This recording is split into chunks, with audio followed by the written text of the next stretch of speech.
দ্রুত পা চালিয়ে থানায় ঢুকে পুলিশের সামনে থাকা টেবিলে হাত রেখে উপুড় হয়ে দাঁড়িয়ে হাঁপাতে হাঁপাতে বলল, ওসি সাহেব, ওসি সাহেব, ওসি সাহেব, আমাকে আমাকে হা হা।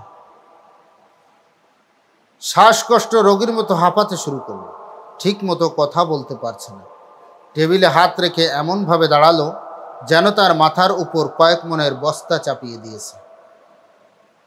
মহিলার কপালে ইয়া বড় এক লাল টিপ, চুল ছোট, বড়জোর কাঁধ পর্যন্ত, শাড়ির আঁচলটা কাঁধের উপরে নিয়ে পিছনে ছেড়ে দিয়েছে। পুলিশ অফিসার তার এই হালত দেখে পানি এগিয়ে দিয়ে শান্ত স্বরে বলল, প্লিজ আপনি বসুন, শান্ত হন। তারপর বিস্তারিত বলল। ঢকঢক করে একবারেই সব পানি খেয়ে ফেলল। কয়েকবার জোরে নিঃশ্বাস ফেলে কথা বলার শক্তি সঞ্চয় করে বলল, ওসি সাহেব, আমি বসবো না, প্লিজ আমাকে বাঁচান। অনেক কষ্টে কথাগুলো বলল সে। একথা শুনে ওসি সাহেব একটু সিরিয়াস হলেন। বললেন, বিস্তারিত বলুন প্লিজ। আমাকে ধর্ষণ করার চেষ্টা হয়েছে, আমার সাথে চলুন প্লিজ। পুলিশ অফিসার ঠোঁট দুটো শক্ত করে হাসি আটকে রাখতে চেয়েছিল, কিন্তু যেমন করে জমে থাকা বাতাস ছোট্ট ফাঁক পেলে হু করে বেরিয়ে যায়, তেমনি এক চাপা শব্দের সাথে তার মুখ ফুঁড়ে হাসিটাও বেরিয়ে এলো। এটা দেখে রাগে মহিলার দাঁত গজগজ করতে লাগলো। ওসি সাহেব, আমি আছি বিপদে আর আপনি হাসছেন?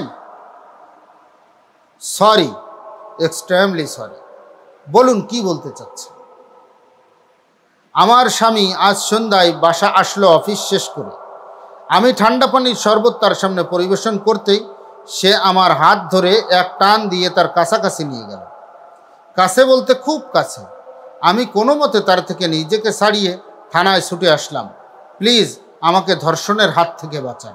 ওসি সাহেব এবার হু হু করে হেসে ফেললেন, যেন আজ বছর কয়েক পর মন খুলে হাসছেন। তাকে হাসতে দেখে দারোগা, হাবিলদার কেউ হাসি দমিয়ে রাখতে পারল না। ওসি সাহেব বলল, প্লিজ আপনি মামলা করে ঘরে যান, আমরা অ্যাকশন নেব। মহিলা টেবিলে চাপ্পড় বসিয়ে বলল, আমাকে চেনেন? আমি নারী বিষয়ক সংস্কার কমিশনের একজন গুরুত্বপূর্ণ সদস্য। একবার আইনটা পাশ হতে দাও, তারপর আমি তোমাকে দেখে নিব। এই বলে মামলা করে মহিলা চলে গেল।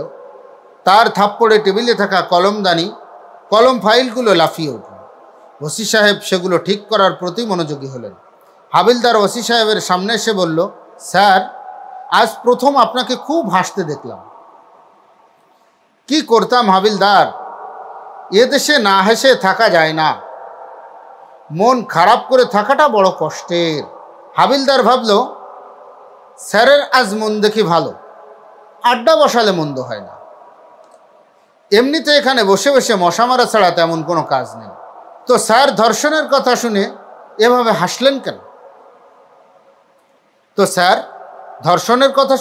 হাসলেন কেন? এ কথা শুনে ওসি সাহেব আরও কিছুক্ষণ হাসলেন। চেয়ারে গা এলিয়ে তিনি বললেন, কি করব হাবিলদার, ভাবলে হাসি পায়। এমন কোনো পুরুষ কি আছে যার রুচি এত অধপতিত যে সে ওই মহিলাকে ধর্ষণ করবে? ওই মহিলার চেহারা দেখে তো কেউ থুতুও ফেলতেও আগ্রহ দেখাবে না। ওসি সাহেবের কথা শুনে থানায় হাসির রোল পড়ে গেল। ওসি সাহেব কপাল কুঁচকে বলল, কি অদ্ভুত, স্বামী নাকি তাকে ধর্ষণ করার চেষ্টা করেছে। তুমি কি বলো হাবিলদার? এ কথাটা সবাইকে চিন্তায় ফেলে দিল।